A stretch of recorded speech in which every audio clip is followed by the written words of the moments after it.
Bienvenue dans ce tutoriel qui vous guidera pas à pas dans la réalisation du top Bembe. Avec ses manches chauve-souris et ses plis nervures sur le devant, il arbore un style très confortable et élégant à la fois. Faites votre choix parmi 2 cols, 2 longueurs de manches et 2 longueurs de buste. Il est également possible de les coudre sans plis nervures. En parallèle, il existe une déclinaison du patron spécial allaitement. Pour découvrir toutes ces options, téléchargez le patron Boogaloo Jungle en suivant les liens dans la description.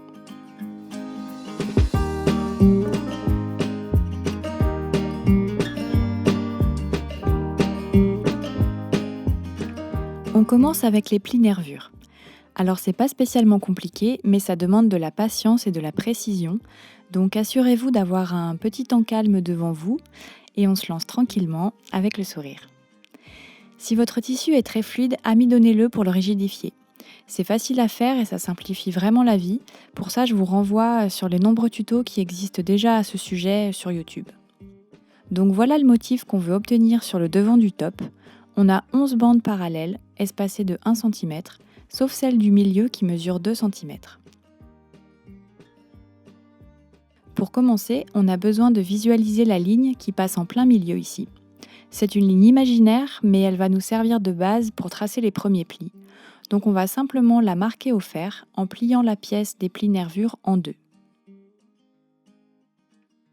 Ensuite, on prend le tissu sur l'envers et on va tracer une parallèle à la ligne milieu à 1,3 cm. Alors prenez l'outil le plus adapté pour marquer votre tissu. En ce qui me concerne, ce sera un feutre à pointe fine. Attention, votre feutre ne doit pas s'effacer à la chaleur du fer. Je fais plusieurs repères à 1,3 cm tout le long de la ligne milieu.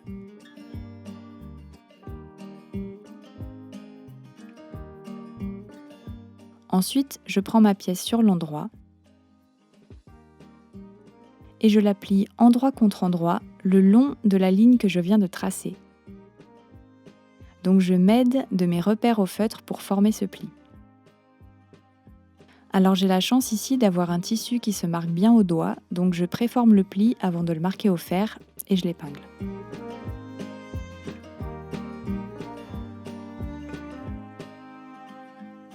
On va maintenant piquer ce pli à 3 mm du bord.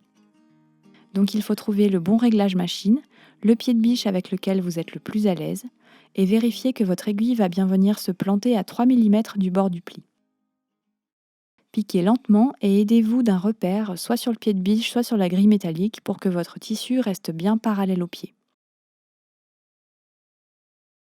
Voilà, mon premier pli est piqué. Sur l'envers, j'ai toujours ma ligne milieu ici, au-dessus de mon doigt, et mon premier pli en parallèle. Pour le deuxième pli, on recommence exactement la même chose, mais de l'autre côté de la ligne milieu cette fois-ci.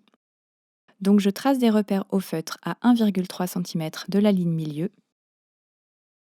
Je plie le tissu endroit contre endroit le long de mes repères. J'épingle et je pique le pli à 3 mm du bord. On a maintenant 2 plis nervures. On va les coucher au fer, chacun en direction de la ligne milieu, donc en quelque sorte ils vont se faire face. Maintenant on va recommencer toutes ces étapes, sauf qu'on ne se sert plus de la ligne milieu pour tracer nos parallèles à 1,3 cm, mais toujours du pli précédent. Donc on se cale sur le dernier pli qu'on vient de faire, sur la ligne de couture, et on trace des repères à 1,3 cm. Ensuite c'est toujours la même chose, on plie endroit contre endroit le long des repères, on épingle, on coud à 3 mm du bord, et on couche le pli en direction du milieu. Et on recommence toutes ces étapes jusqu'à obtenir 5 plis nervures de chaque côté de la ligne milieu. Pour avoir des lignes visuellement parallèles les unes aux autres, il est important de tracer et piquer les plis au fur et à mesure et les uns après les autres, et non pas tout tracer d'un seul coup au début et puis tout piquer ensuite. Le résultat serait bien moins joli visuellement. Et pour finir, on vient encore tracer une parallèle de chaque côté des 2 plis qui se trouvent aux extrémités, mais à 2,2 cm cette fois-ci. Et on découpe le tissu le long de ces 2 lignes.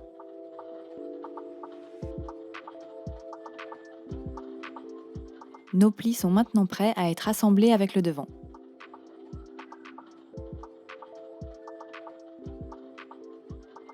Posez les plis endroit contre endroit avec l'une des deux pièces du devant.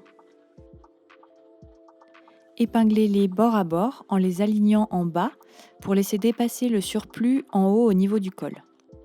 Piquez à 12 mm du bord et surfilez ou surjetez les marges de couture. Posez maintenant la deuxième pièce du devant endroit contre endroit et bord à bord avec les plis nervures. Épinglez et piquez à 12 mm du bord. Après avoir surfilé les marges, on vient les coucher au fer toujours en direction des plis.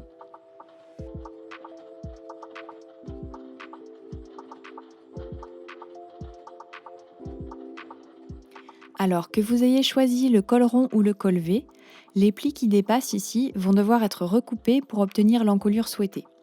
Donc il faut vous munir du gabarit d'encolure qui correspond à votre version et que vous avez dû découper dans du papier ou du carton.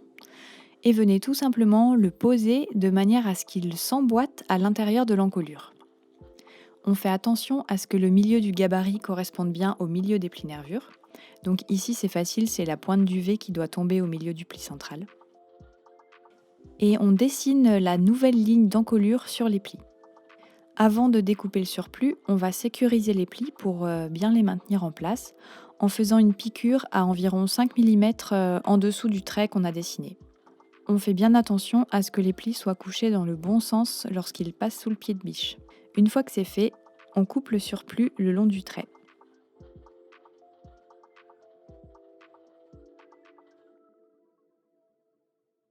Et voilà, notre pièce devant est complète.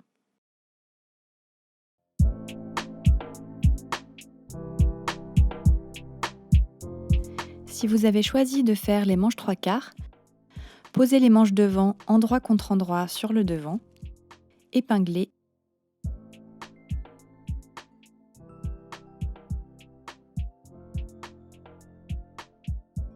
et piquez à 12 mm du bord. Surfilez ou surjetez les marges et couchez-les au fer en direction du corps. Répétez la même opération avec le dos et les manches dos. Les pièces dos et devant sont maintenant complètes et prêtes à être assemblées. Pour assembler le dos avec le devant, on peut s'y prendre de deux façons. La première, c'est la couture classique, endroit contre endroit à 12 mm du bord, le long des épaules et des côtés, qu'il faudra ensuite surfiler ou surjeter. La deuxième, c'est la couture anglaise. Le grand intérêt des coutures anglaises, c'est d'avoir des finitions intérieures propres et de qualité. Et là, pour ce top, c'est intéressant pour celles ou ceux qui font les manches 3/4, parce que comme elles sont retroussées par une patte boutonnée, l'envers sera visible sur une partie des manches. Donc si comme moi, vous surfilez les bords au point zigzag parce que vous n'avez pas de surjeteuse, eh ben c'est pas très joli d'apercevoir le point zigzag, ni le surjet d'ailleurs. Donc moi je trouve que les coutures anglaises sont idéales, mais vous pouvez bien évidemment faire des coutures classiques si vous préférez. Alors je vous montre tout de suite la première méthode avec des coutures classiques. On pose le dos et le devant endroit contre endroit. On épingle le long des lignes d'épaule et des côtés.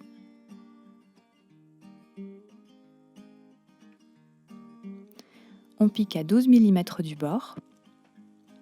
On surfile ou on surjette. Et puis on couche les marges vers le dos.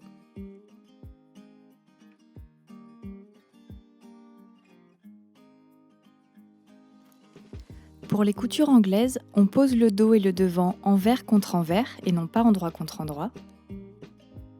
On épingle le long des lignes d'épaule et de côté.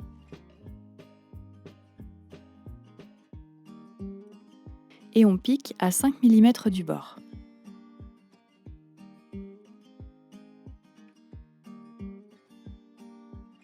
Maintenant, on retourne le t-shirt sur l'envers.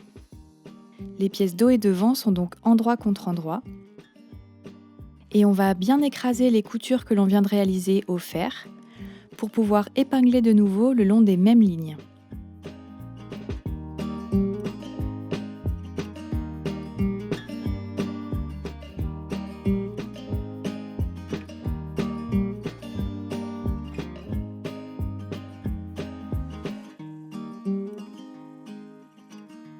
Mais cette fois-ci, on va piquer à 0,7 mm du bord.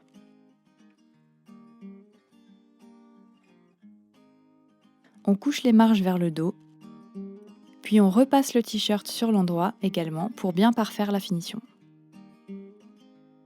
Et voilà, vos manches peuvent être retroussées sans complexe, la finition intérieure est nickel.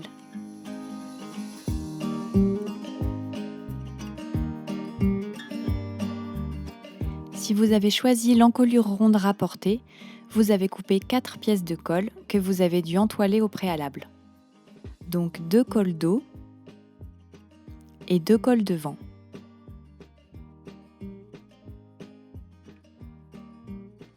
Prenez un devant et venez lui poser un dos par-dessus, endroit contre endroit. Épinglez sur l'un des deux côtés, celui de votre choix, mais tâchez de vous en rappeler. Moi là, je choisis le côté droit. Et puis prenez votre deuxième col devant et venez lui poser le deuxième col dos, toujours par-dessus, endroit contre endroit. Épinglez maintenant le côté opposé à tout à l'heure, donc pour moi là c'est la gauche. On a donc exactement le même montage, sauf que l'épinglage est une fois à gauche et une fois à droite. Et en fait, c'est ce qui va nous permettre d'obtenir deux cols symétriques l'un par rapport à l'autre, puisque ce col rond est composé d'une partie extérieure et d'une partie intérieure qui doivent bien venir en miroir. On pique à 12 mm du bord, et puis on vient ouvrir les coutures au fer. On va maintenant placer nos deux pièces endroit contre endroit. Donc si tout s'est bien passé à l'étape d'avant, vous devez bien vous retrouver avec le devant qui fait face au devant et le dos qui fait face au dos.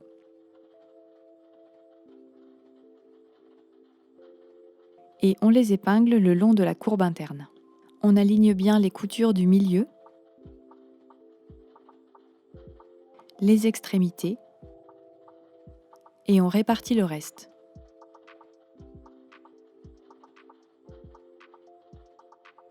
Piquez à 12 mm du bord.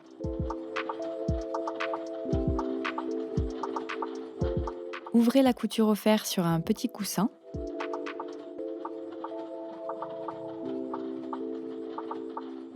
Puis épinglez les deux extrémités bord à bord, endroit contre endroit, en alignant bien la couture centrale ici.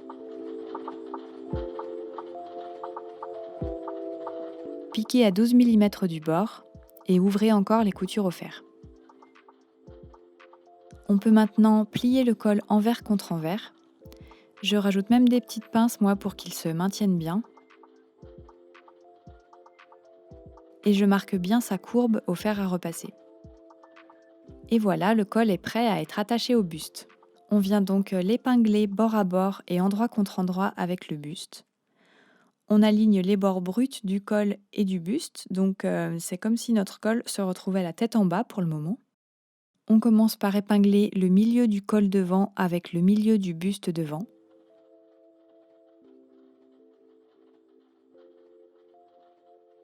Ensuite, les coutures épaules avec les coutures du col.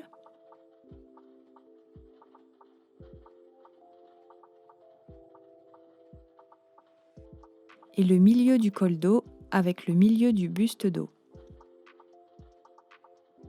Et puis on répartit le reste.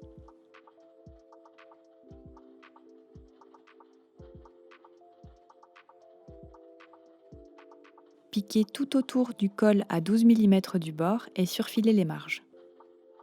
Une fois que c'est fait, on vient au fer à repasser placer tout ça dans le bon sens, donc c'est-à-dire relever le col et coucher les marges en direction du buste, donc vers le bas.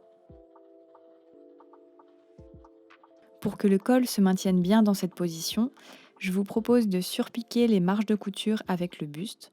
Donc on se place sur l'endroit sous la machine à coudre et on surpique quelques millimètres en dessous de la ligne d'assemblage du col, ce qui va nous donner ce résultat sur l'endroit et celui-là sur l'envers.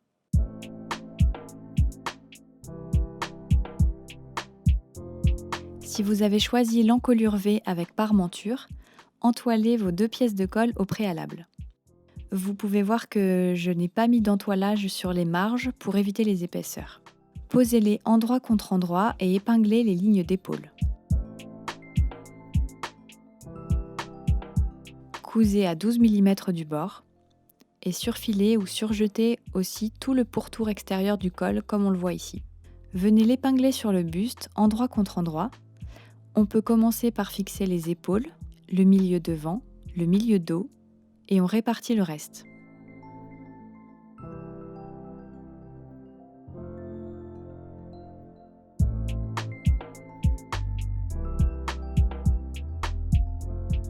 On pique à 12 mm du bord. Lorsqu'on arrive dans la pointe du V, on laisse l'aiguille plantée, on soulève le pied de biche et on pivote le vêtement pour se mettre dans l'axe de la deuxième branche du V. Avant de pouvoir retourner notre parmenture, on va dégarnir un peu la marge de couture pour qu'elle soit moins épaisse. On crante la pointe du V et puis les courbes aussi au niveau des épaules et du dos. On s'approche le plus près possible de la couture avec la pointe du ciseau, mais attention de ne pas couper la couture. Maintenant, je vais surfiler cette marge en écartant bien l'écran lorsqu'il passe sous le pied de biche pour que l'espace que j'ai ouvert entre chaque cran reste bien libre en fait. Il ne faut pas refermer l'écran qu'on vient d'ouvrir, sinon ça sert à rien.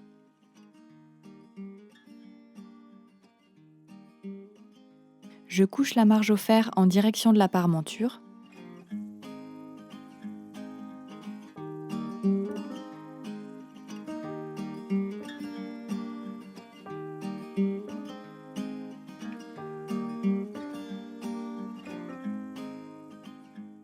Et puis je bascule la parmenture à l'intérieur du vêtement et je la mets bien en place tout le long avec le fer à repasser.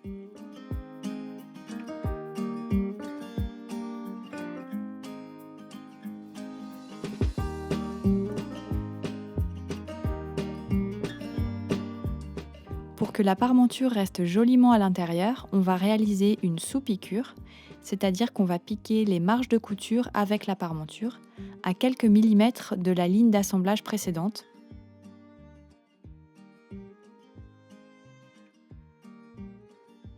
Ce qui va nous donner ce résultat à l'intérieur du vêtement et à l'extérieur, on ne voit rien du tout. Pour finir, je viens à la main faire quelques points invisibles au niveau du milieu dos, des épaules et du milieu devant pour fixer la parmenture. Je vous laisse regarder des tutos sur cette technique si vous ne la connaissez pas du tout, mais en gros, il s'agit simplement de n'attraper qu'une petite fibre du tissu avec notre aiguille pour que ça reste parfaitement invisible sur l'endroit du vêtement.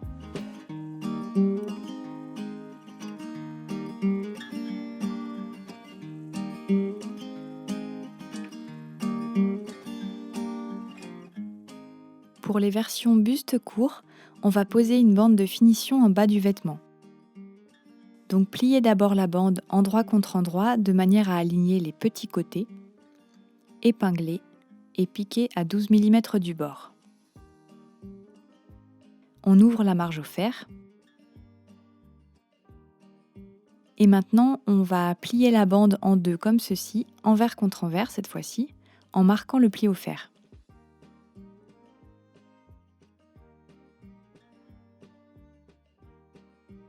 On se retrouve avec un cercle. Et pour faciliter l'assemblage avec le buste, je vais marquer les quarts de cercle avec des épingles. Donc je pars tout simplement de la couture d'assemblage et je plie le cercle de manière à marquer les moitiés, puis les quarts.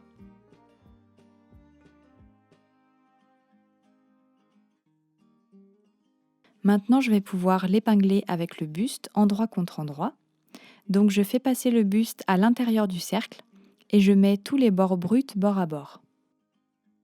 Je place la couture d'assemblage sur un côté et je fais en sorte que les quarts de cercle que j'ai repérés juste avant s'alignent avec le milieu devant, le milieu dos et le deuxième côté du vêtement.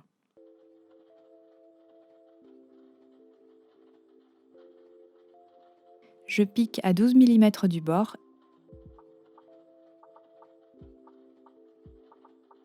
et je surfile les marges. Je viens maintenant coucher les marges au fer en direction du col. Un petit coup sur l'endroit aussi. Et on peut également faire une surpiqûre sur l'endroit, quelques millimètres au-dessus de la bande de finition, pour bien maintenir les marges avec le corps.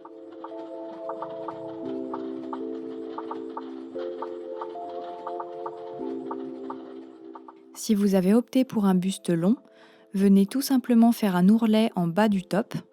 La marge de 2 cm est incluse, donc on peut faire 2 remplis de 1 cm envers contre envers.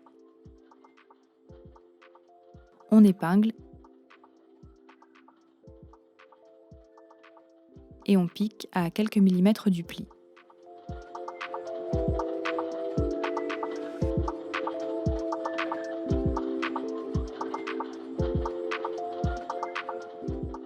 Pour les manches 3/4 retroussées par une languette boutonnée, on va d'abord venir faire un ourlet au bout de chaque manche. Donc on fait tout simplement 2 remplis de 1 cm que l'on épingle et que l'on pique. Ensuite, on prépare les 2 pattes boutonnées. Donc on commence par plier les 2 bords longs sur 1 cm. Je les marque au fer. Et pareil, sur l'une des 2 extrémités, on marque un pli de 1 cm. Une fois que nos 3 bords sont pliés, on vient plier la patte en 2 dans le sens de la longueur. Et on répète exactement les mêmes opérations pour la deuxième patte. On épingle pour bien les maintenir bord à bord et on pique à quelques millimètres du bord. Il nous reste une extrémité qui est encore brute, on peut la surfiler ou la surjeter. Puis à l'autre extrémité et à l'endroit indiqué sur le patron, on va placer des boutonnières. Donc voilà qui est fait. Il ne reste plus qu'à les ouvrir au découvite en sécurisant bien l'extrémité avec une aiguille.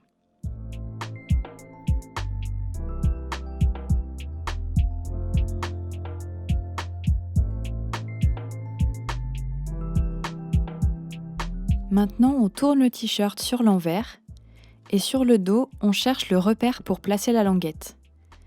On va venir épingler l'extrémité de la languette qu'on a surfilée ou surjetée juste avant sur ce repère.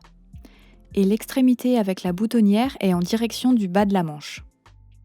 On la fixe avec quelques points zigzags serrés, mais on n'en fait pas trop parce qu'il faut que ça reste discret pour être caché sous le bouton sur l'endroit.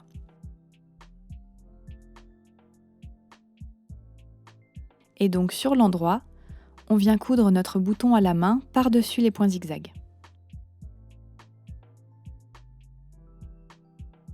Et voilà, nos manches peuvent être retroussées grâce à la patte.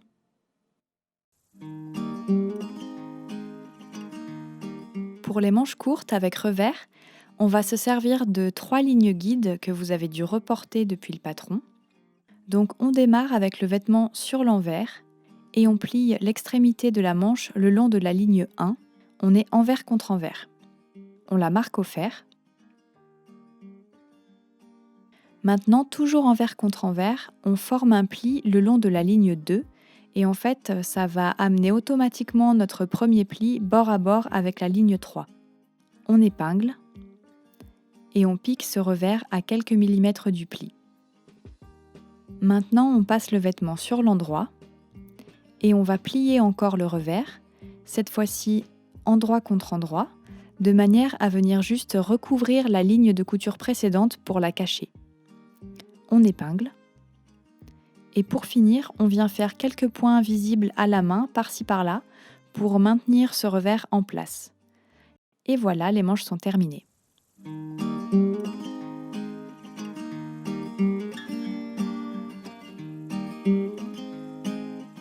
Merci d'avoir regardé cette vidéo. J'espère surtout qu'elle vous aura été utile. N'hésitez pas à partager vos réalisations avec les hashtags TopBembe et Boogaloo Jungle. Et je vous dis à très bientôt pour de nouveaux tutos.